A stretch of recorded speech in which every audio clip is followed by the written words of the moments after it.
warahmatullahi wabarakatuh.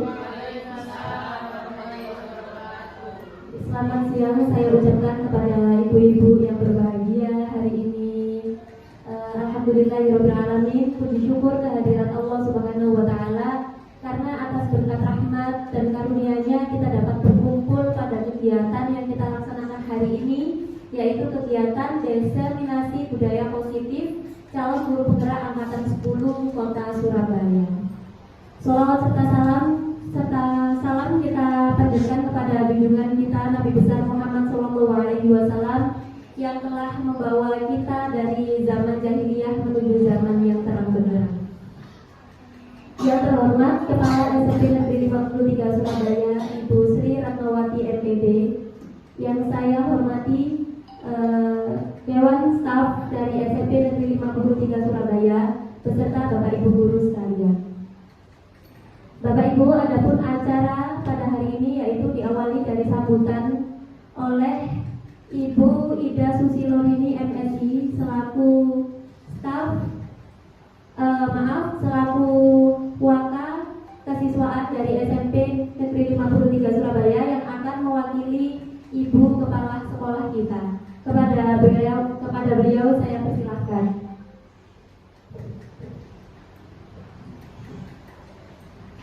Assalamualaikum warahmatullahi wabarakatuh. Selamat siang, salam sejahtera. Puji syukur kehadirat Allah Subhanahu wa Ta'ala, Tuhan yang Maha Esa, atas kesempatan dan rahmat-Nya sehingga kita bisa menjalankan aktivitas hingga saat ini. Apa kabar Bapak Ibu guru hebat? Alhamdulillah. Kurang serepak dan kompak. Apa kabar Bapak guru hebat? Alhamdulillah, luar biasa. Nah, dari respon yang diberikan itu sudah menunjukkan bahwa Bapak Ibu punya semangat yang luar biasa untuk melakukan hal yang lebih baik ke depannya. Pada kesempatan ini, terima kasih untuk Bu Eka yang telah melanjutkan atau meningkatkan kompetensinya melalui pendidikan guru penggerak. Diharapkan dengan kehadiran Bu Eka dan rekan-rekan yang lain dalam proses pendidikan guru penggerak nanti ke depannya dapat memberikan kontribusi lebih ke arah yang lebih baik dan punya dampak yang luar biasa kepada para stakeholders, terutama kepada peserta didik kita.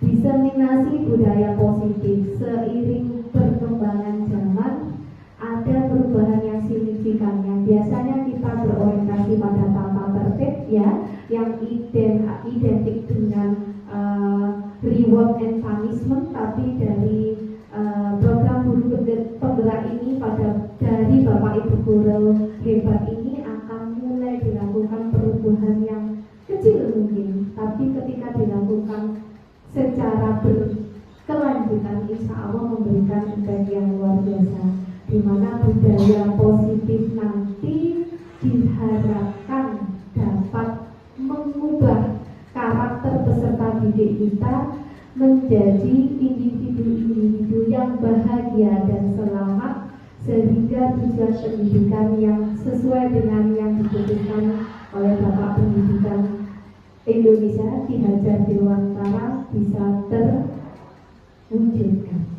Selamat melanjutkan prosesnya. Saya harap ini tidak berhenti di event ini saja, tapi akan berkelanjutan sehingga kita semua menyongsong Indonesia emas dengan satu kontribusi nyata. Spek 3 Pasti bisa. baik, pasti bisa. Insya Allah semuanya berjalan sukses, lancar, aman di segala bidang. Amin. Sekian dari saya, monggo dilanjutkan.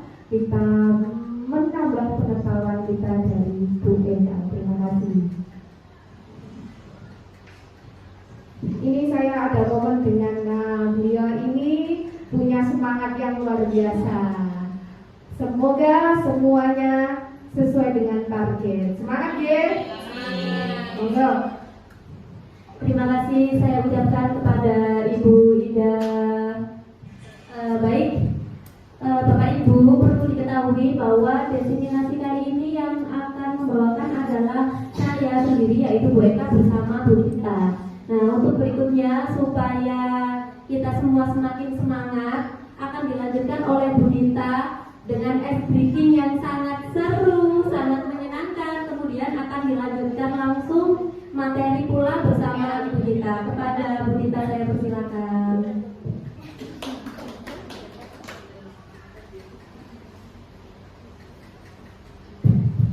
Selamat pagi ibu-ibu.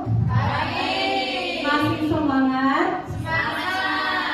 Oke, di tengah kesibukan kita yang luar biasa, terima kasih sudah menyempatkan hadir di tempat ini dalam rangka destinasi positif, budaya positif yang akan saya bawakan bersama Bu Eka. Tapi sebelum itu silakan ibu-ibu semuanya berdiri dulu.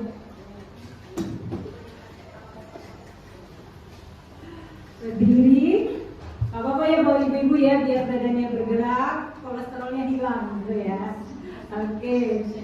Sehat ya.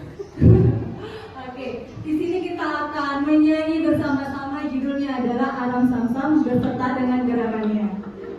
Oke, kita mulai ya. Angkat tangannya ke atas.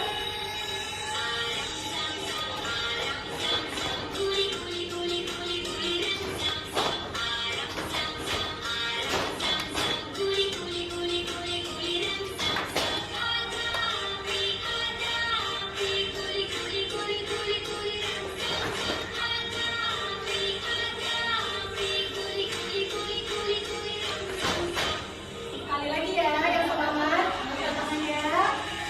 Sambil bernyanyi boleh.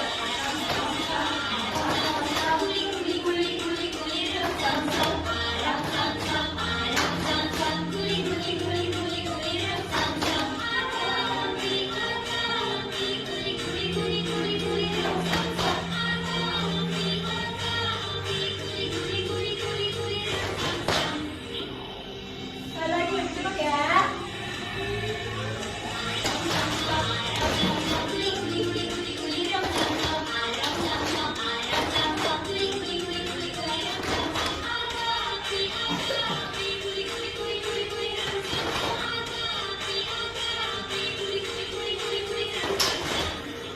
Oke. Sekali lagi, lebih cepat lagi.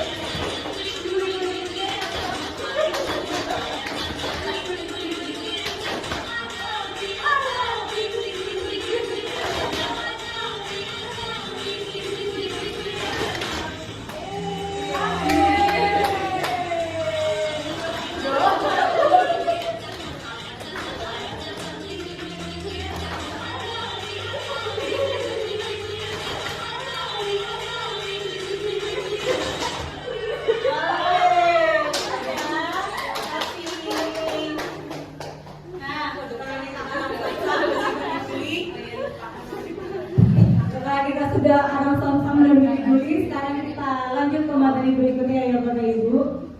Jadi pada pertemuan kali ini kita mau lihat dulu, mungkin dari Bu Ika. Bu Ika, ini siapa sih Bu Ika? Siapa? Ditanya tuh.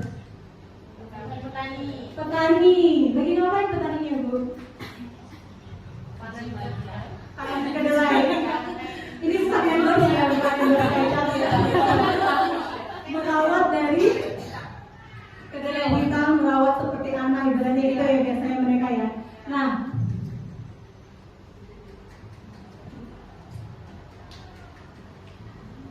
Nah di sini menurut Ki Hajar Dewantara, filosofi Ki Hajar Dewantara, guru itu diibaratkan seperti petani. Petani kalau seperti yang kita ketahui, mulai dari menanam, terus selanjutnya ngapain Ibu? Merawat, menyiram, terus memupuk sampai tanaman tersebut berbuah atau menghasilkan, ya kan ya? Bapak Ibu petani biasanya memberikan perhatian yang maksimal bagaimana caranya agar tanaman tersebut ataupun tumbuhan tersebut menghasilkan buah yang banyak. Nah, menurut Ki Hajar Dewantara kita diibaratkan seperti itu ibu-ibu ya. Jadi anak-anak ini kita ibaratkan seperti tanaman. Kita sebagai petaninya, tugas kita adalah menyiram, memupuk agar kelak nanti anak-anak ini menjadi anak-anak yang berguna, bahkan lebih hebat dari kita ya Bapak Ibu ya. Nah, selanjutnya, nah sekarang kita mau tanya, apakah Bapak Ibu setuju bila, ini saya tanya ke Bu Sela ya, pemberian hukuman dapat mendisiplinkan siswa? Gimana Bu Sela? Menurut saya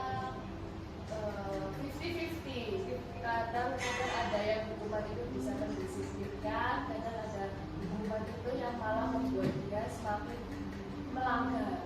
Berarti setengah setuju, setengah enggak, tengah-tengah ya gitu ya. Oke, terima kasih.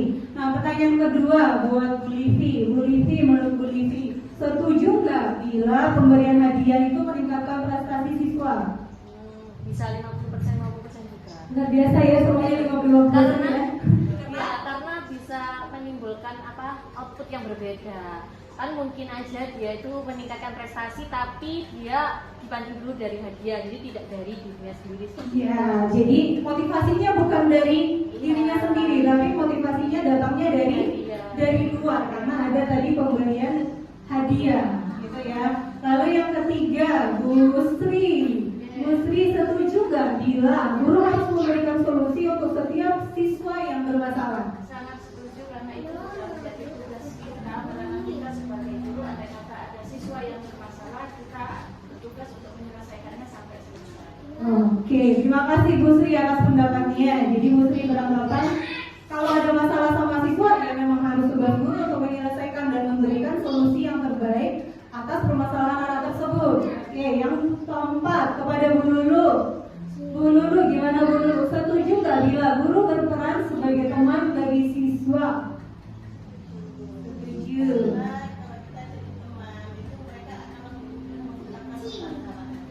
Oke, jadi lebih terbuka ya. Seperti yang biasa kita lakukan, kalau kita menggurui, memaksa, atau memarahi, biasanya anak-anak cenderung tertutup. Tapi kalau kita anggap sebagai teman, kita ajak bicara, tadi gimana, kenapa, masalahnya di mana, dari rumah kenapa, karena kan penyebabnya macam-macam ya. Jadi kita buat senyaman dulu anak tersebut, kita anggap sebagai teman, gitu ya. Nah, sekarang ini topik yang akan kita bahas hari ini, budaya positif. Apa itu budaya positif? Budaya positif adalah perwujudan nilai-nilai atau keyakinan universal yang diterapkan di sekolah. Nah, di sekolah kita kira-kira nilai-nilai universal yang sudah diterapkan apa itu? Nilai yang sesuai dengan praktek. Iya, contohnya itu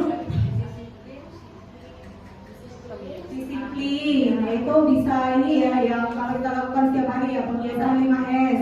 Terus bertakwa, berarti yang dilaksanakan sholat duha, sholat duhur. Dan ada juga bagi yang beragama lain doa bersama gitu. Nah, apa saja nilai-nilai tersebut? Yang ini yang mau kita bahas adalah ada beberapa konsep budaya positif yang akan kita bahas kali ini. Yang pertama disiplin positif, yang kedua nilai-nilai kebajikan, yang ketiga teori motivasi perilaku, dan yang keempat hukuman dan penghargaan, yang kelima keyakinan kelas, yang keenam kebutuhan dasar manusia, yang ketujuh 5 posisi kontrol, dan yang ke-8 adalah segitiga restitusi. Di sini nanti saya akan membahas nomor 1 sampai 4, yang sebelah kanan akan dilanjutkan oleh Bu Eka. Baik, kita lanjutkan ya.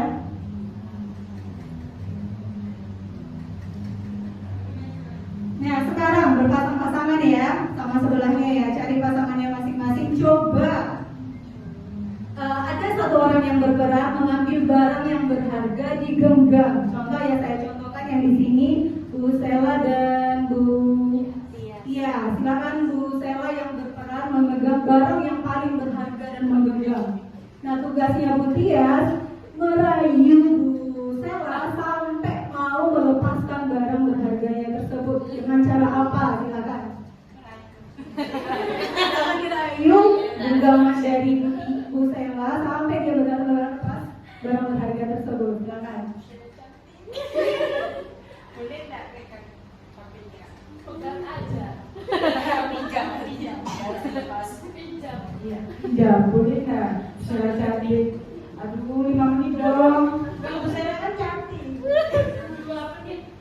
2 menit. Oke, 2 menit ya. Boleh? Boleh. Iya.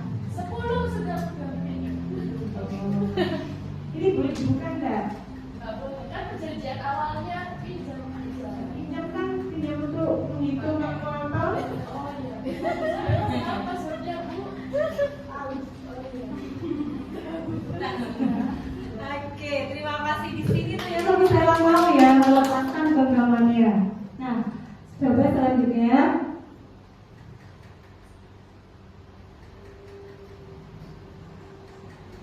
Sekarang saya mau tanya ke Bu Sela, apa alasan Bu Sela membuka genggaman tangan Bu Sela terus memberikan barang berharganya ke Bu Tias? Karena tadi di awal Bu Dias mengatakan bahwa Bu Sela cantik. Jadi ada kesan awal di mana mengambil perasaannya dulu. Lalu memberikan kesepakatan bahwa 2 menit ya gitu. Untuk Kalau Bu Tias, selain rayuannya tadi, cuma rayuan ya tadi ya? Iya, cuma rayuan. Ternyata Bu Selanya langsung duduk Iya. dan langsung memberikan. Oke. Nah, ini bisa kita bedakan terhadap teori kontrol. Jadi teori kontrol ini ada beberapa ilusi yang menganggap ilusi guru mengontrol murid. Ya, bahwa setiap guru itu bisa mengontrol siswa, anak-anak di bawah kontrol kita. Ini ilusi yang pertama. Yang kedua, ilusi bahwa semua penguatan positif, efektif, dan bermanfaat. Lalu yang ketiga, ilusi bahwa kritik dan membuat orang merasa bersalah dapat menguatkan karakter. Ternyata tidak ya. Ini hanya ilusi kita. Bisa saat itu, tapi kan bisa saja nanti dia mengulanginya lagi. Lalu yang berikutnya adalah yang keempat, ilusi bahwa orang dewasa memiliki hak untuk memaksa. Nah, ini kecenderungan kita ya, karena kita udah merasa lebih dewasa, lebih tahu garam dunia dan semuanya. Jadi kita mengontrol, memilih hak untuk memaksa si anak tersebut. Selanjutnya, nah ini bisa kita tinggalkan. Stimulus respon yang tadi, realitas bahwa kita sama, bisa kita ganti dengan realitas bahwa setiap orang memiliki kebutuhan yang berbeda, tidak ada yang sama. Lalu yang kedua, semua orang melihat hal yang sama. Ternyata tidak, ibu-ibu. Setiap orang itu memiliki gambaran yang berbeda-beda. Di sini kita kadang cenderung keliru ya. Kita menganggap gambaran kita sebagai guru dan siswa itu sama. Ternyata mereka memiliki pandangan yang berbeda-beda. Disinilah kita sebagai ibu guru atau guru-guru di sekolah kita ini harus mengubah pandangan kita bahwa kita harus mengajar anak-anak ini sesuai dengan zamannya. Seringkali kita kan melontarkan dulu loh ibu kalau ketemu sama gurunya mesti saya keliling muter sampai karena ketakutan. Kalau sekarang anak-anak udah lewat aja 15 nggak pakai permisi, nggak pakai salam dan lain-lain ya kan? Itu zamannya kita dulu, kita bandingkan sama sekarang. Nah sekarang filosofi Ki Hajar Dewantara mengajarkan bahwa kita ubah pengajaran yang dulu tersebut, kita ubah sekarang bahwa kita harus mengajar anak tersebut sesuai dengan lingkungannya dan zamannya. Zamannya sekarang seperti apa, kita harus berubah gitu ya. Lalu yang berikutnya adalah kita mencoba mengubah orang agar berpandangan sama dengan kita. Ini yang salah. Harusnya yang perlu kita lakukan adalah kita berusaha memahami pandangan orang lain tentang dunia. Yang berikutnya adalah perilaku buruk dilihat sebagai suatu kesalahan. Kita ganti dengan semua perilaku memiliki tujuan. Jadi kita tanya dulu, kenapa misal, coba lihat, kenapa dia nggak mengerjakan tugas? Kenapa dia berusaha setiap hari melanggar aturan, nggak menggunakan seragam yang sesuai, nggak pakai dasi, nggak pakai hasdu atau nggak pakai topi? Kita tanyakan dulu kenapa, gitu ya. Lanjut yang berikutnya adalah orang lain bisa mengontrol saya. Kita ganti dengan hanya Anda yang bisa mengontrol diri sendiri. Maka seperti yang tadi itu ya, tadi Bu Sela mau, tapi dengan persyaratan ada kesepakatan di awal. Tapi kalau mau diserahkan selamanya, pasti Bu Sela mau atau enggak? Enggak, maunya tadi cuma 2 menit ya Bu ya. Oke, lanjut ya, saya bisa mengontrol orang lain. Kita ganti dengan Anda tidak bisa mengontrol orang lain. Lalu yang berikutnya, pemaksaan ada pada saat bujukan gagal. Jadi kalau kita udah bujuk, kita harus paksa, itu adalah pandangan yang salah. Tapi sebaiknya adalah kolaborasi dan konsensus menciptakan pilihan-pilihan baru. Jadi kita tanyakan, kita ajak diskusi, kita ajak ngomong gitu ya. Yang terakhir, model berpikir menang kalah. Dan kita ganti dengan model berpikir menang-menang. Jadi nggak ada yang merasa kalah, satunya menang. Selanjutnya Bu. Nah, sekarang kita masuk ke topik berikutnya, disiplin. Kata-kata disiplin sudah sering kita dengar ya. Kata disiplin itu berkaitan erat dengan apa kira-kira Bu Inka? Disiplin itu harus tertib,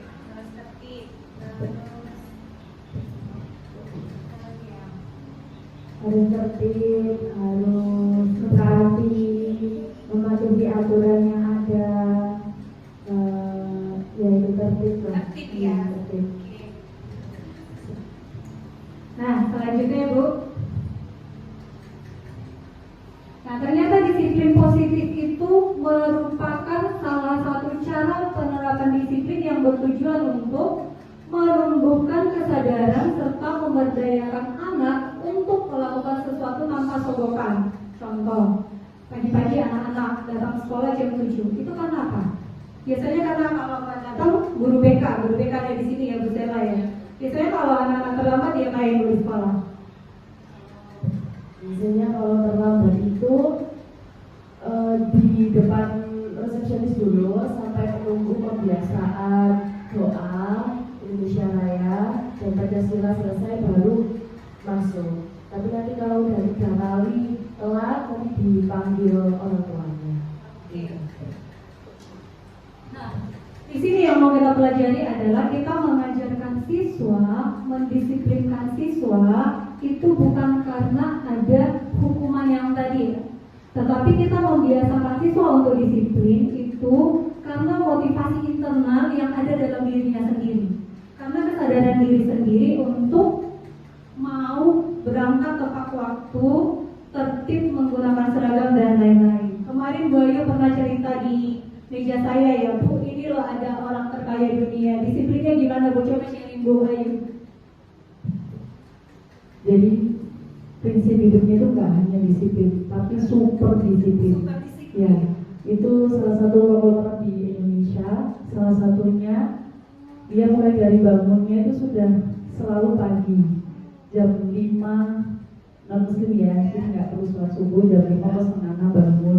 Terus dia super disiplinnya harus membaca koran 7 koran ya sebelum dia aktivitas. Kemudian sarapan, jadi dia sarapannya pagi.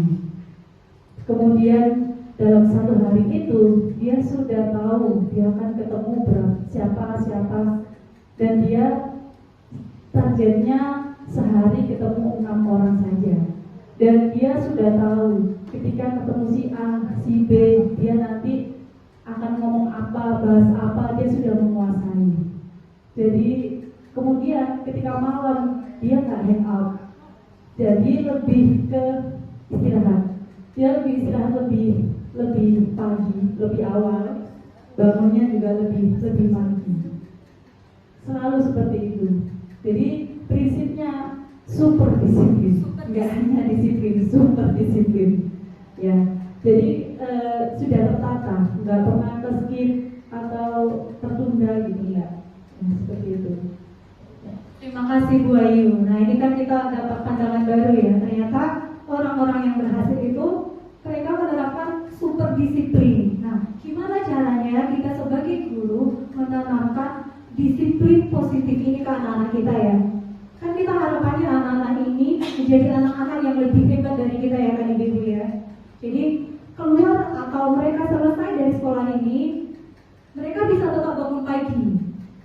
Contoh yang kelas 9 kan sudah di rumah ya. Jadi anak-anak ini seharusnya kalau dari di rumah harus bangun pagi, melakukan kegiatan, bukan berarti karena nggak sekolah lagi kok, nggak ada nanti hukuman, nggak ada aturan apa-apa, tinggal bangun jam 12 dan lain-lain, makan senangnya sendiri, main game, bukan seperti itu. Tapi tamatan yang kita mau inginkan, lulusan yang mau kita inginkan adalah lulusan yang memang memiliki disiplin positif terhadap dirinya sendiri. Bangun pagi, makan, sarapan, melakukan kegiatan, olahraga, main, istirahat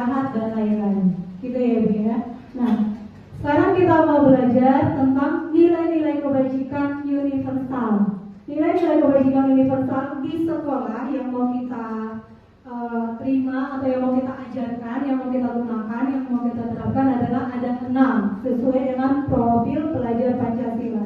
Yang pertama adalah beriman, bertakwa kepada Tuhan Yang Maha Esa dan berakhlak mulia. Ini sudah kita mulai lakukan ya. Karena kita setuju ya ibu-ibu ya, akhlak mulia lebih dibandingkan dengan akademiknya ya. Jadi akhlak mulianya dulu yang bagus, yang baik, baru dilanjutkan dengan akademiknya yang baik gitu. Lalu yang kedua berkebinekaan global. Karena kita paham ya ibu ya, sekarang kita berada di dunia global yang tidak terbatas oleh waktu, jarak dan lain-lain. Kejadian 1 detik misal di Inggris, dalam saat itu juga kita bisa mengetahui apa yang terjadi kan. Jadi kini kita harus bisa memiliki kebinekaan global, membatasi ruang agama, ras dan lain-lain gitu ya. Lalu yang ketiga bergotong royong, yang keempat kreatif, yang kelima bernalar kritis, dan yang terakhir adalah mandiri. Ada YouTube di sana Bu, nanti kita nyanyi yang bagian ini dulu. Kita sambil praktekkan ya biar ingat ya. Kita nyanyi sama-sama ya ibu ya. Siapa seorang yang paling bagus di sini? Soalnya sama saya tahu.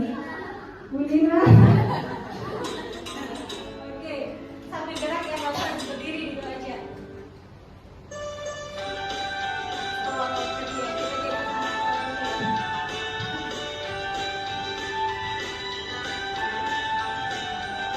Belajar Pancasila, beriman dan bertakwa pada Tuhan Yang Esa dan berakhlak mulia, berkebinekaan global, gotong royong mandiri, kreatif dan bernalar kritis. Belajar Pancasila, beriman dan bertakwa pada Tuhan Yang Esa dan berakhlak mulia, berkebinekaan global, gotong royong mandiri, kreatif dan bernalar kritis.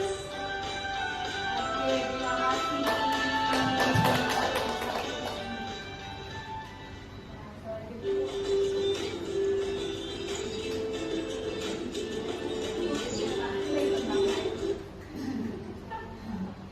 Iklan dulu sebentar ya. Nah, itu adalah nilai-nilai kebajikan yang harus kita terapkan di lingkungan sekolah kita berada. Selanjutnya, nah ini contoh-contoh ya, contoh-contoh nilai kebajikan institusi atau organisasi yang diterapkan. Yang pertama ada dari keterampilan hidup. Apa nilai-nilainya? Bisa dapat dipercaya, lurus hati, pendengar yang aktif, tidak merendahkan orang lain, memberikan yang terbaik dari diri. Lalu menurut The 7 Essential Virtues itu ada empati, suara hati, kontrol diri, rasa hormat, kebaikan, toleransi, dan keadilan. Nah, sekarang selanjutnya, sebagai seorang guru ada pertanyaan nih. Saat Anda hadir mengajar di kelas tepat waktu, motivasi apakah yang mendasari tindakan Anda? Saya mau mendengar pendapatnya dari Bu Lina. Bu Lina, saya ganggu sebentar ya Bu ya. Sebagai seorang guru, saat Anda hadir mengajar di kelas tepat waktu, motivasi apakah yang mendasari tindakan Anda? Motivasi terbesar saya adalah rasa tanggung jawab dari dalam diri saya dan juga sebagai teladan yang terbaik untuk murid-murid saya. Ini begitu. Luar biasa. Tepuk wow dulu ke Bu Lina. Tahu tepuk wow? Gimana saya ajarkan ya? Tepuk wow. Kasih B. Sama-sama ya. Kasih O. Kasih W. Wow. Gitu ya. Satu dua kasih tepuk wow kepada Bu Lina. Kasih W. Kasih O. Kasih W. Selanjutnya, luar biasa Bu Lina sudah menjawab ya tadi ya. Motivasi Bu Lina ternyata terdapat datang atau masuk tepat waktu ke kelas karena itu bentuk tanggung jawab saya dan juga teladan diri saya kepada anak-anak. Berarti bukan karena takut kepada kepala sekolah atau takut nanti penilaiannya jadi buruk dan lain-lain ya Bu Lina ya, menghargai diri sendiri. Luar biasa Bu Lina ya. Selanjutnya, nah ini ada dari motivasi perilaku manusia yang sering kita temui atau jumpai. Yang pertama motivasi eksternal, yaitu berupa menghindari hukuman atau ketidaknyamanan. Yang apabila saya nggak melakukannya, maka nanti akan dapat hukuman. Itu motivasi eksternal. Lalu motivasi eksternal yang kedua, untuk mendapatkan imbalan atau dari orang lain atau institusi. Contohnya, apa yang akan saya dapatkan apabila saya melakukannya? Itu adalah motivasi eksternal. Lalu motivasi internal tadi yang dijabarkan Bu Lina, yaitu untuk menghargai diri sendiri. Misalnya, saya akan menjadi orang yang seperti apa bila saya melakukannya. Yaitu adalah tadi teladan dan juga bentuk tanggung jawab diri Bu Lina, maka disiplin masuk ke dalam kelas. Bukan karena dia dipuji kepala sekolah atau dianggap baik oleh rekan-rekan kerjanya, bukan seperti itu ya. Nah, selanjutnya, nah kini kita akan belajar tentang hukuman, konsekuensi, restitusi. Kira-kira yang paling ideal dari ketiga ini yang harus kita pakai yang mana kira-kira berdasarkan pengertiannya?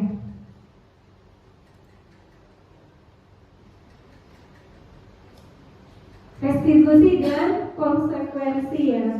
Kalau yang hukuman sekarang kita harus meninggalkan secara pelan-pelan. Ya, hukuman itu bersifat tidak terencana, tiba-tiba bersifat satu arah, bisa berupa fisik atau psikis. Atau psikis itu misal omongan kita ya, terkadang menurut kita itu biasa, tapi bagi anak-anak tertentu itu bisa menyakiti, melukai hatinya mereka. Lalu kalau konsekuensi ini terencana atau sudah disepakati bersama, sudah dibahas dan disetujui oleh murid dan guru. Umumnya bentuk-bentuk konsekuensi dibuat oleh pihak guru. Nanti kita akan belajar lebih lanjut tentang ini di materinya Bu Eka. Lalu yang ketiga, restitusi adalah proses menciptakan keadaan bagi murid untuk memperbaiki kesalahan mereka, sehingga mereka dapat kembali pada kelompok mereka dengan karakter yang lebih baik. Jadi bukan hanya sekedar menghukum, tapi kita carikan solusinya agar si anak tersebut kembali ke kelompoknya dan diterima dengan baik oleh kelompoknya. Selanjutnya, nah ini sekarang kita tebak-tebakan ya, atau kuis singkat. Yang pertama, mencatat 100 kali di dalam buku kalimat "Saya tidak akan terlambat lagi karena terlambat sekolah". Bu Livi, ini hukuman atau konsekuensi? Yang nomor 1, hukuman. Oke, nanti kita lihat kunci jawabannya ya. Yang kedua, Bu Tias, yang kedua silakan dibaca Bu.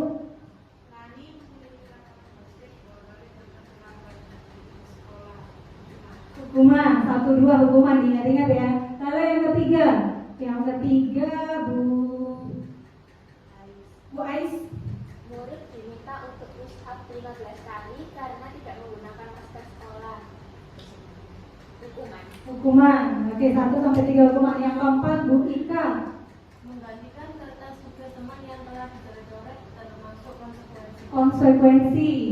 Lalu yang berikutnya Bu Sela, yang membersihkan tumpahan. Membersihkan tumpahan air di meja tulis karena tersenggol pada saat belajar. Konsekuensi. Nah, yang ketujuh, yang berikutnya dibacakan oleh Bu Inka. Murid disuruh untuk mengenakan sepatu seharian di sekolah karena tidak mengenakan sepatu hitam.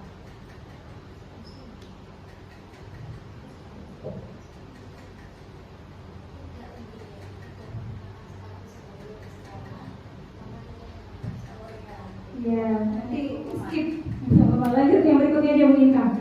Lari mengelilingi lapangan basket 2 kali karena terlambat 10 menit untuk pelajaran fisika. Oke, kita lihat kunci jawabannya sesuai apa enggak. Ayo Bu. Oke, 1 sampai 3 tadi hukuman, betul. 4 sampai 5 konsekuensi, dan yang terakhir adalah konsekuensi. Nah, selanjutnya Bu. Oke, ternyata sudah selesai bagian saya. Terima kasih, kita lanjutkan ke Bu Eka. Jadi tepuk tangan dulu untuk Bu Benedita Siringu-ringu. Baik, ini sekarang kita sudah semakin siang bersama ibu-ibu hebat dan ibu-ibu cantik SMP Negeri 53 Surabaya. Nah,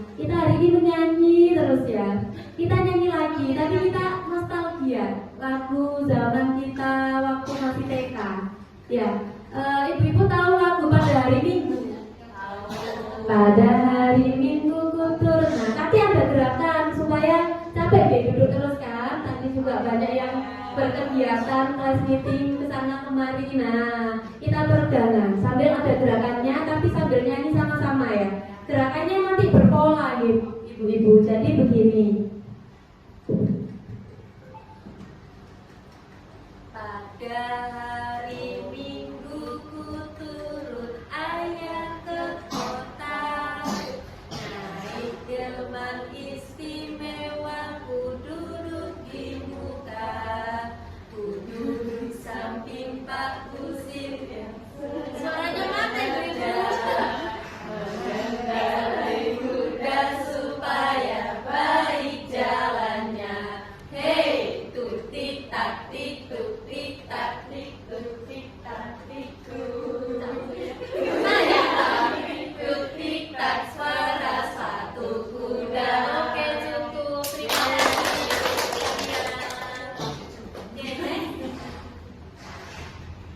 Berikutnya kita akan membahas mengenai keyakinan kelas. Tapi sebelum kita masuk ke materi tersebut, coba kita berpikir sejenak. Mengapa kok kita menggunakan istilah keyakinan? Mengapa bukan peraturan saja? Kenapa kira-kira? Mungkin ada yang mau jawab. Kenapa kok ada keyakinan? Kenapa kok tidak peraturan saja? Memangnya beda? Ya, kenapa kira-kira? Bu Lina, silakan. Mengapa keyakinan bukan peraturan saja? Kalau keyakinan itu lebih ke apa yang diyakini bersama. Kalau peraturan itu lebih ke kita langsung dapat entah dari orang lain atau dari misalnya peraturan sekolah, maka peraturan itu sudah ada, kita harus mengikuti. Tapi kalau keyakinan itu berarti kita yakini bersama, maka semua yang terlibat di situ tahu apa tujuan dari apa yang diharapkan. Begitu Bu Eka. Baik, terima kasih Bu Lina. Next, kalau tadi kata Bu Lina karena keyakinan itu ada timbul berdasarkan kesepakatan kita bersama, sehingga nanti kita akan dapat menuju apa yang kita harapkan bersama. Sementara kalau yang peraturan itu kita dapatkan peraturan itu dari orang lain kan biasanya ya Bu ya. Sudah ada peraturan, terus habis itu kita tinggal mengikuti peraturan itu saja tanpa kita ikut serta menyepakati peraturan tersebut. Nah, nilai-nilai kebajikan universal yang telah disepakatilah yang disebut sebagai keyakinan itu tadi. Jadi ketika kita membuat suatu keyakinan, baik keyakinan kelas maupun keyakinan sekolah, itu pasti dengan tujuan supaya tercipta nilai-nilai kebajikan universal yang tadi sudah dibahas oleh Ibu Dita. Ada banyak nih, ada beriman dan bertakwa misalnya, disiplin dan lain sebagainya. Nah, itulah keyakinan. Nah, dengan kita meyakini keyakinan kelas atau keyakinan sekolah, menyepakati keyakinan kelas atau keyakinan sekolah, maka nantinya akan timbul motivasi internal dalam diri kita untuk mengikuti keyakinan kelas tersebut.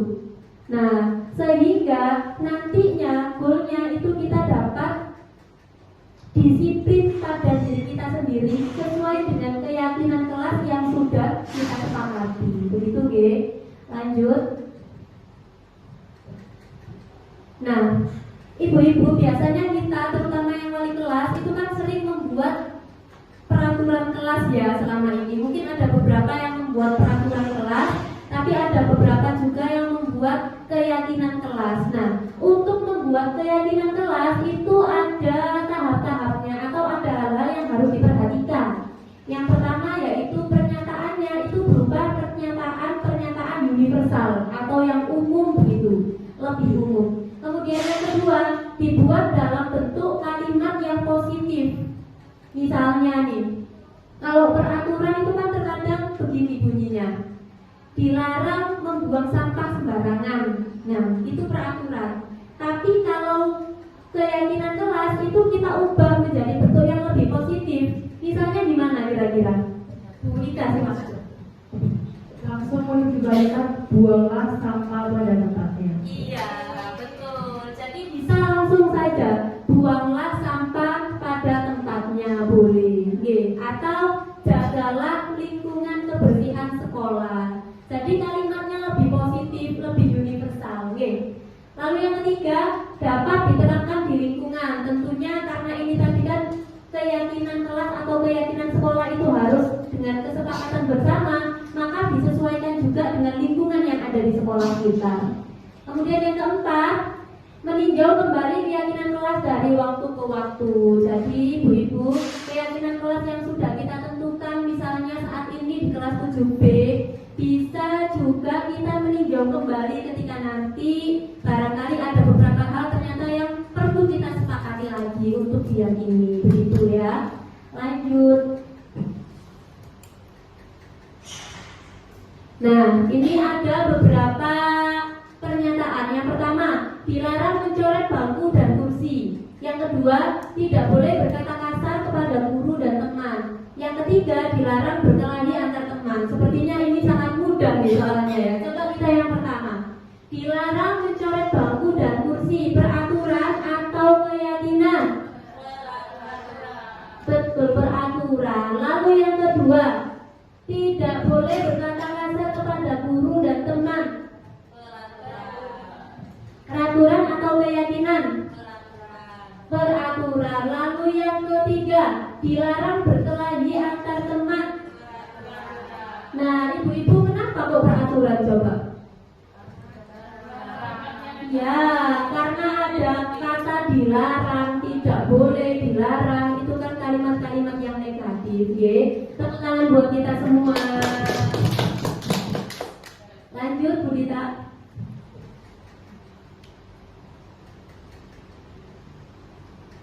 Nah, ini adalah kalau misalkan kita tadi sudah tahu bahwa ini semua tadi merupakan peraturan, mengubahnya seperti ini ya Bu. Dilarang mencoret bangku dan meja, maka diubah menjadi menjaga kebersihan bangku dan meja. Lalu tidak boleh berkata kasar kepada guru dan teman, kita ubah menjadi bertutur kata yang santun kepada guru dan teman. Lalu yang ketiga, dilarang berkelahi antar teman, kita ubah menjadi kalimat yang lebih positif, misalnya dengan menjaga kerukunan dan saling menghormati. Begitu, ya. Nah, berikutnya kebutuhan dasar manusia. Dari keyakinan kelas yang sudah kita buat, terkadang masih ada tidak satu atau dua siswa kita yang masih tidak mengindahkan keyakinan tersebut. Pasti masih ada saja ya, satu dua orang. Nah, itu kenapa ibu-ibu? Karena biasanya ternyata anak-anak yang tidak bisa meyakini kesepakatan yang sudah kita buat bersama itu tadi, ternyata ada kebutuhan dasar dari dirinya yang tidak terpenuhi. Nah, apa saja kebutuhan dasar manusia itu? Lanjut. Ada beberapa kebutuhan dasar manusia. Nah, di sini ada kasus. Coba bisa minta tolong untuk dibacakan Bu Livi.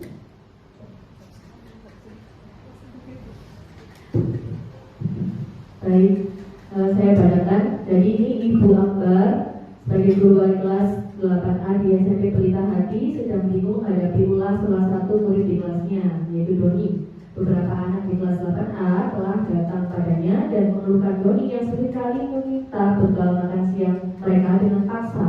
Jika Anda menghadapi situasi seperti Ibu Ambar, apa yang akan Anda lakukan? Lalu menurut Anda, kira-kira apa alasan Doni melakukan hal tersebut? Nah, terima kasih Bu Livi. Tadi sudah dibacakan oleh Bu Livi. Di sini ada kasus Bu Ambar itu wali kelas dari kelas 8A. Nah, di kelas itu ada siswa yang bernama Doni. Teman-teman Doni itu sering mengeluhkan, Doni itu suka sekali meminta bekal makan siang teman-temannya secara paksa. Nah, ibu-ibu, kalau kita diposisikan sebagai Ibu Ambar, apa yang kita lakukan? Kemudian kira-kira alasan Doni melakukan hal itu kenapa? Coba saya ingin Bu Ayu. Ya, terima kasih Bu Eka. Kalau menurut saya ya sebagai wali kelas, yang pertama mungkin empati dulu ya kepada si Doni. Kemungkinan besar memang dia seperti itu karena tidak diperhatikan sama orang tua. Ya, jadi kurang kasih sayang, kurang diperhatikan sama orang tua. Beda halnya kalau misal Doni diperhatikan orang tua, disiapkan bekal makan siang juga, kemungkinan besar dia tidak akan berebut bekal makan siang yang dibawa oleh temannya. Jadi memang semuanya itu bertumbuhnya di orang tua. Kalau si anak kasih sayang, perhatian itu baginya full dari rumah, insya Allah dia tidak akan berulang ketika di sekolah. Seperti itu.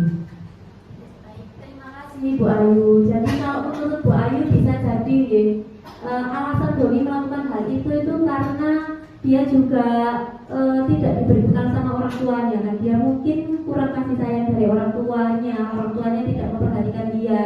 Begitu ya Bu. Berarti itu adalah salah satu kebutuhan dasar yang tidak terpenuhi dari Doni sehingga dia melakukan suatu kegiatan yang kurang positif di sekolahnya, yaitu memaksa teman-temannya untuk memberi dia makan siang yang temannya bawa.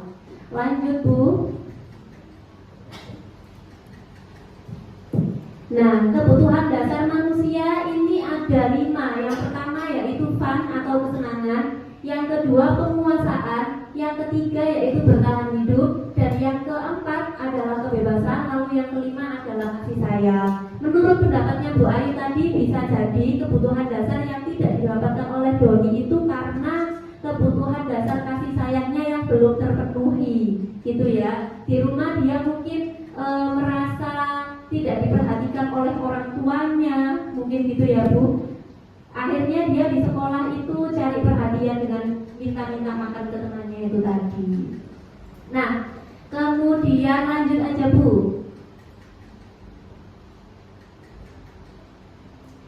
Nah, ibu-ibu tadi kan ada beberapa kebutuhan dasar manusia, ada kesenangan, kebebasan, kasih sayang dan lain sebagainya. Nah, kita sekarang mencocokkan. Ibu-ibu bawa HP, coba bisa di scan barcode yang ada di depan.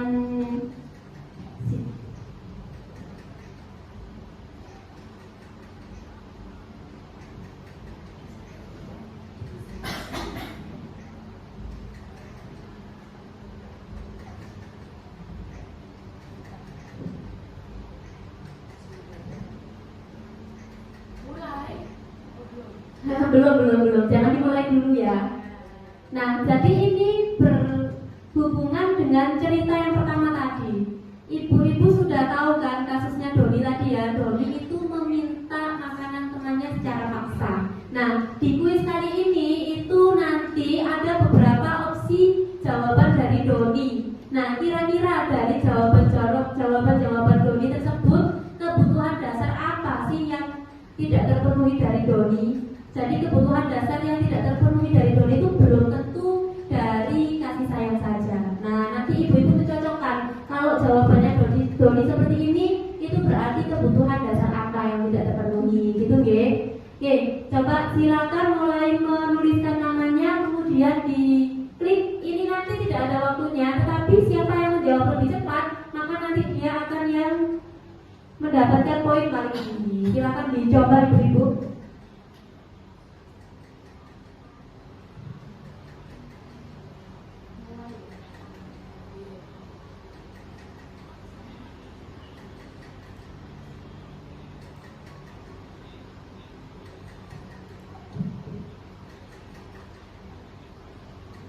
Bisa langsung dimulai, ini cepat.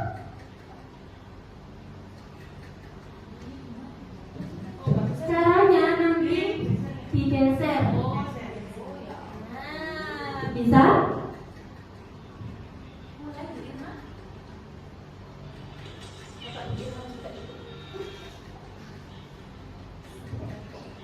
Yang pertama beda-beda mungkin nanti ya kalimatnya.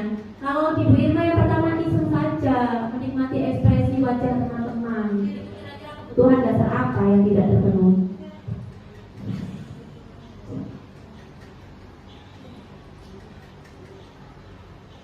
Sudah Bu? Kiri. Semakin cepat. Semakin baik. Langsung digeser. Oh ya, betul semua Bu. Wah, luar biasa. Dia sudah selesai lebih dulu dan betul semua. Ada yang salah? Tidak apa-apa, kita belajar sama-sama ya. Papan peringkat, kepo ya.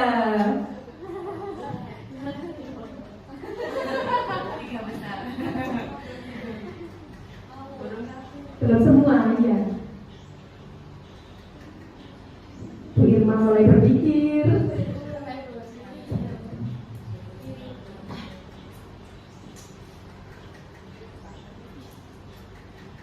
Bu Ayu gimana?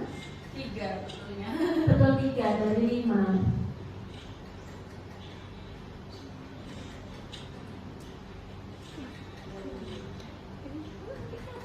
Iris jawaban. Deg-degan ya, deg-degan ya Bu Iris ya. Diubah.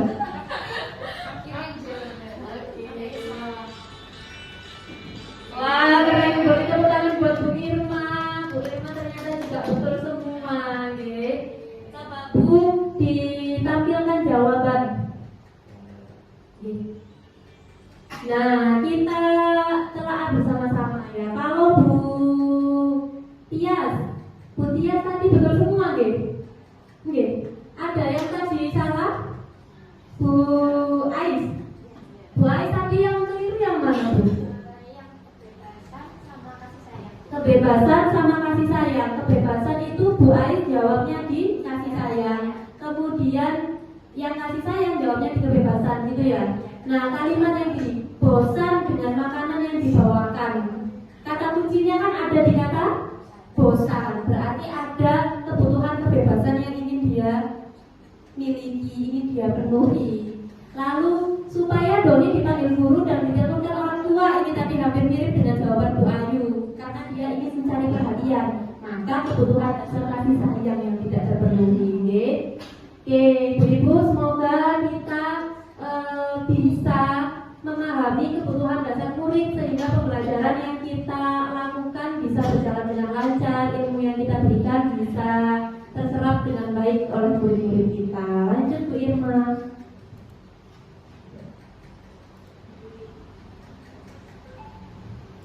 Nah, itu tadi kebutuhan dasar. Berikutnya posisi kontrol. Ketika ada seorang anak yang tidak yang berbuat usil gitu ya istilahnya, karena ada kebutuhan dasar yang tidak terpenuhi tadi, maka kita sebagai guru harus cermat bagaimana menyikapinya. Nah, ini dinamakan dengan posisi kontrol. Bagaimana posisi kontrol kita untuk menghadapi Doni tadi? Nah, ada beberapa posisi kontrol. Lanjut Bu Irma. Yang pertama adalah penghukum, yang kedua pembuat rasa bersalah, yang ketiga teman, yang keempat pemantau, dan yang kelima manajer. Nah, menurut ibu-ibu sekalian, biasanya nih lebih sering menggunakan posisi kontrol yang mana ketika kita menghadapi siswa yang tidak mengindahkan kesepakatan atau keyakinan kelas? Lebih sering menggunakan posisi kontrol yang mana?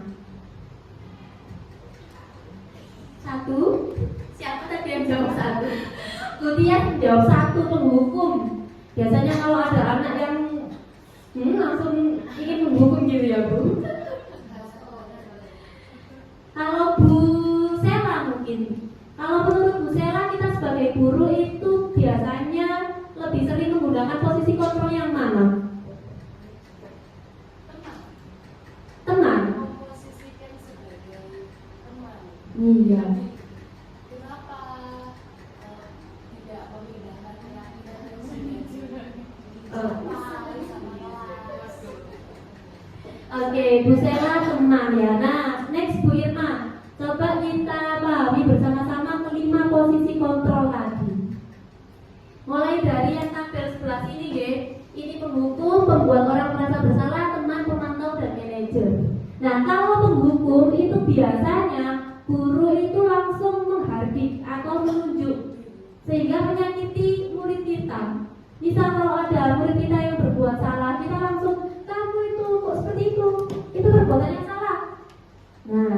menghukum. Terus habis itu, ya sudah sekarang kamu lari keliling lapangan 7 kali. Nah, itu menghukum. Sebaiknya tidak kita terapkan. Lalu yang kedua, membuat orang merasa bersalah. Misalnya dengan kita berbicara seperti ini, seharusnya kamu itu jangan terlambat. Ibu kecewa sama kamu karena kamu itu sudah sering sekali terlambat, malu-maluin ibu sebagai wali kelas. Nah, itu kan membuat anak menjadi berkecil hati, ya. Maka apa yang kita lakukan tadi itu merupakan posisi kontrol, membuat orang merasa bersalah. Lalu yang ketiga, teman. Teman ini biasanya guru membuatkan alasan-alasan untuk muridnya. Misalnya dengan berkata, ayolah lakukan demi ibu, masa kamu tidak mau? Ingat tidak, ibu pernah bantu. Nah, seperti teman gitu kan. Cuma terkadang kalau kita memposisikan diri sebagai teman, itu anak-anak masih belum sadar akan apa kesalahan yang ia perbuat. Nah, lalu yang keempat, pemantau. Kalau pemantau ini hanya memberitahu saja, kamu sudah tahu kan peraturannya. Nah, sampai di situ saja. Tetapi kalau posisi manajer, ini guru mengatakan hal-hal yang seperti ini. Misalnya, kamu sudah tahu apa yang kita yakini, kemudian apa yang bisa kamu kerjakan untuk memperbaiki masalah ini. Jadi posisi manajer ini mengulas kenapa kok dia berbuat seperti itu, kemudian apakah dia tahu bahwa perbuatan itu tidak sesuai dengan keyakinan atau kesepakatan kelas, lalu mencari solusi untuk memperbaiki permasalahan tersebut. Jadi kita sebagai guru diupayakan menempatkan posisi kontrol sebagai manajer. Lanjut, Bu. Nah, ini ada beberapa pertanyaan, nanti langsung kita jawab sama-sama aja ya. Yang pertama, terlambat lagi. Pasti terlambat lagi, selalu datang terlambat. Kapan bisa datang tepat waktu? Posisi kontrol apa kira-kira? Bu Sela menjawab, membuat siswa merasa bersalah. Yang lain? Menghukum, membuat siswa merasa bersalah, pemantau, membuat manajer, teman. Membuat siswa merasa bersalah. Bu Lina sepakat? Penghukum. Coba kita cek jawabannya ya. Ternyata ada bermacam-macam jawaban. Penghukum. Lanjut. Yang berikutnya mungkin satu saja, Bu Inka. Bisa dibacakan kemudian nanti dijawab juga. Posisi kontrol apa? Adi, ayolah, bagaimana sih kamu? Kemarin kamu sudah janji ke bapak bukan? Kenapa terlambat lagi? Kenapa terlambat lagi? Ya sudah, tidak apa-apa. Duduk dulu sana. Nanti bapak guru bantu kamu ini. Sebagai teman ini ya. Sebagai teman, coba Bu, apakah jawabannya tepat? Iya, beri tepuk tangan buat kita. Lanjut, yang berikutnya.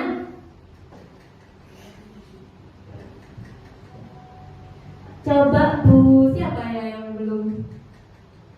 Bu Inka, Bu Ika. Ali, kamu ini bagaimana ya? Kamu sudah berjanji dengan ibu tidak akan terlambat lagi. Kamu kenapa ya senang sekali mengecewakan ibu? Ibu benar-benar kecewa sekali.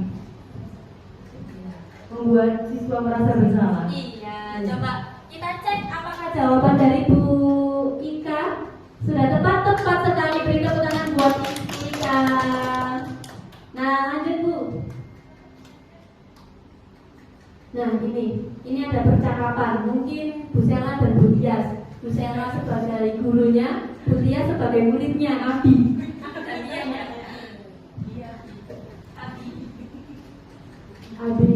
Tahukah kamu jam berapa kita memulai? Apa?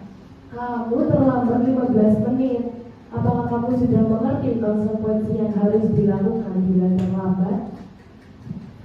Paham Bu, saya harus tinggal kelas pada jam istirahat nanti dan mengerjakan tugas ketertinggalan saya. Ya, benar. Nanti pada saat jam istirahat, kamu harus tinggal kelas untuk menyelesaikan tugas yang tertinggal tadi. Saya tunggu ya. Nah, berdua nih, biar bisa diskusi. Kira-kira posisi kontrol apa? Manajerial. Sudah yakin manajer? Ya. Jadi tidak yakin. Ya. Mungkin ibu-ibu yang lain ada pendapat lain? Kira-kira posisi kontrol apa? Posisi kontrol apa ya Bu Lina ya? Kalau Bu Lina menjawab pemantau. Kenapa Bu Lina kok pemantau? Karena Pak dari Pak Guru langsung mengarahkan ke konsekuensi apa yang kamu terima seperti itu ya. Betul. Nah, jadi si Abi tidak diajak untuk mencari solusi bersama. Nah, coba kita cek kira-kira dari percakapan ini itu jawabannya apa ya? Pemantau. Beri tepuk tangan untuk kita semua. Lanjut Bu. Nah ini gurunya Bu Ais, muridnya Bu Livi. Aji, apakah kamu mengetahui jam berapa sekolah dimulai? Tahu, jam 7. Ya, jadi kamu terlambat. Kira-kira bagaimana? Kamu akan memperbaiki masalah ini? Saya bisa menanyakan teman saya Bu untuk mengerjakan tugasnya tertinggal. Baik, itu bisa dilakukan. Apakah besok akan ada masalah untuk kamu agar bisa hadir tepat waktu ke sekolah? Tidak Bu, saya bisa hadir tepat waktu kok. Baik, saya hargai usahamu untuk memperbaiki diri.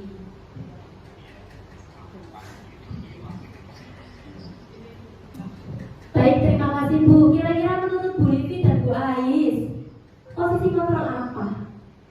Langsung Manajer.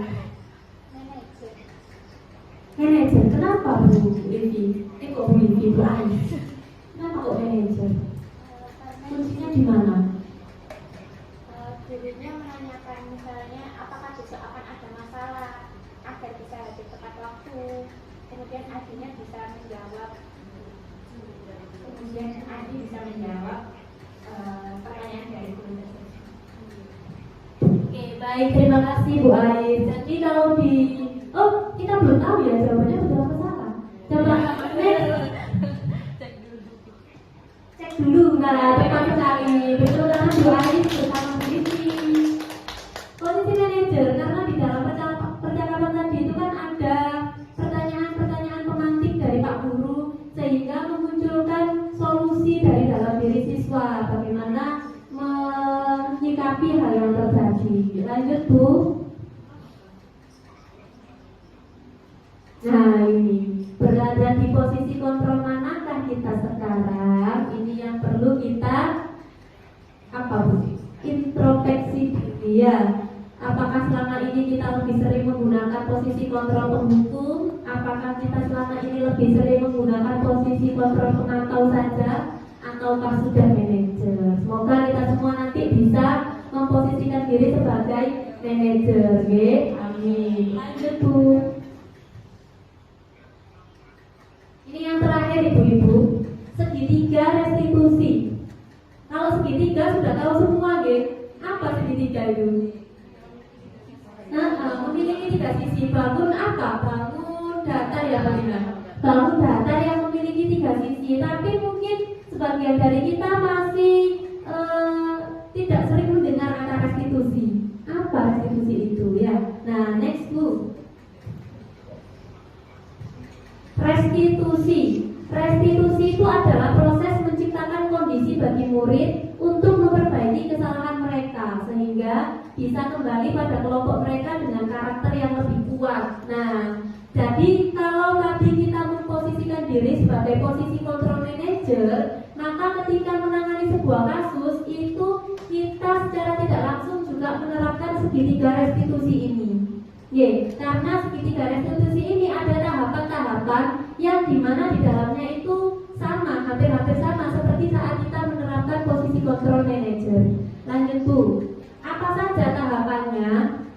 Nah ini, yang pertama yaitu menstabilkan identitas.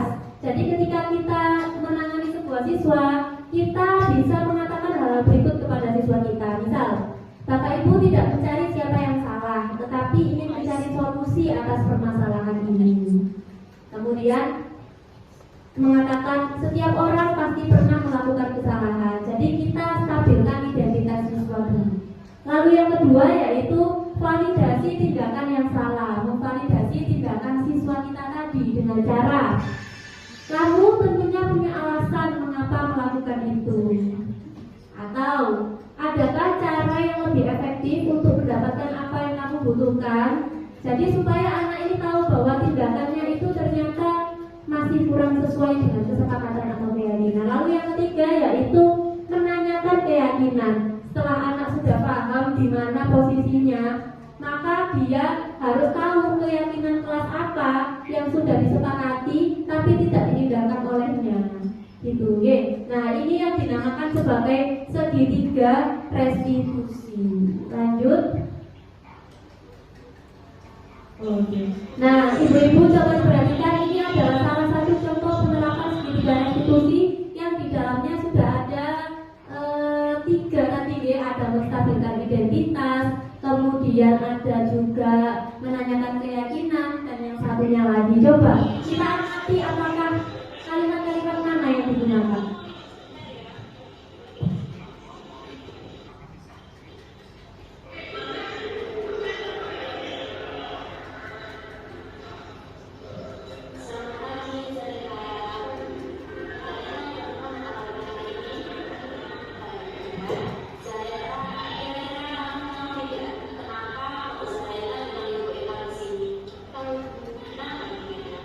Karena mengenai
jika kita menerapkan segitiga restitusi kepada siswa kita yang mungkin sedang dalam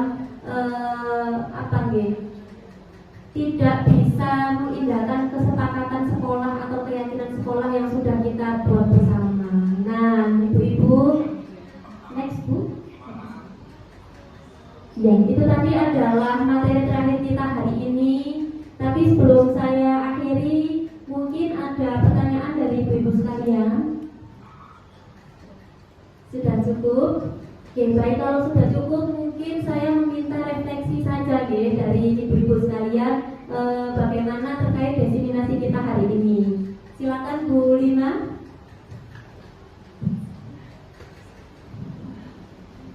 Oke, terima kasih Bu Eka atas kesempatannya.